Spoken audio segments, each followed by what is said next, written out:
देखिए क्वेश्चन में लिखा हुआ है vehicle travels half the distance with speed v and remaining distance with the speed 2v, average speed आपसे पूछिए। सुनिए आप, एक रूल होता है, एक बेसिक पॉइंट होता है, याद करना होता है। इस टाइप का जो क्वेश्चन है, सेम क्वेश्चन हमने डीपीपी के अंदर दिया हुआ था, इसका एक शॉर्टकट बताया हुआ है और वो शॉर्टकट हम बेसिक पॉइंट में बच्चों को अक्सर याद करवाते हैं।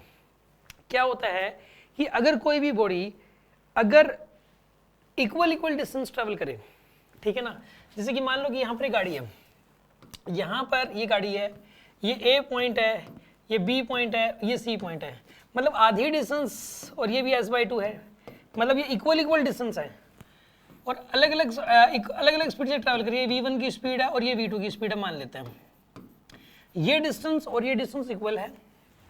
टोटल जर्नी को दो इक्वल पार्ट्स में डिवाइड कर दिया, इक्वल डिस्टेंस, और यहाँ स्पीड v1 कांस्टेंट है, यहाँ से लेके यहाँ तक लगातार v1 और यहाँ अचानक v2 है, v2 लगातार v2 रह रही है।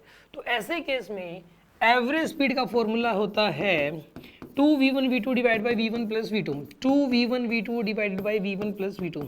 कई बच्चों को लगता है सर नहीं sir v1 plus v2 by 2 होगा, वो तब होता है v1 प्लस v2 बाई 2 जब टोटल टाइम को दो इक्वल पार्ट्स में डिवाइड करें।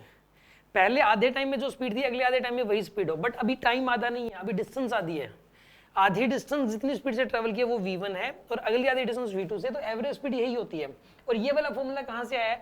ये total displacement by total time, इस फॉर्मूले से इसके अंदर वैल्यू पुट करके आया है, ठीक है ना। अब 2v1 v2 divide by v1 plus v2 इसी से हो जाएगा। तो इसके अंदर देखिए आप 2 इंटू v1 कितना दे रखा है, v के बराबर, v2 कितना दे रखा है, 2v के बराबर, फिर नीचे क्या करोगे v प्लस 2v, तो इसका आंसर आएगा 4v स्क्वायर बाई 3v। तो ये कितना आएगा बताइए, 4v बाई 3 आएगा। This is the average speed here. तो इसका आंसर जो आएगा वो आएगा 4v by 3। C B option correct है इसका।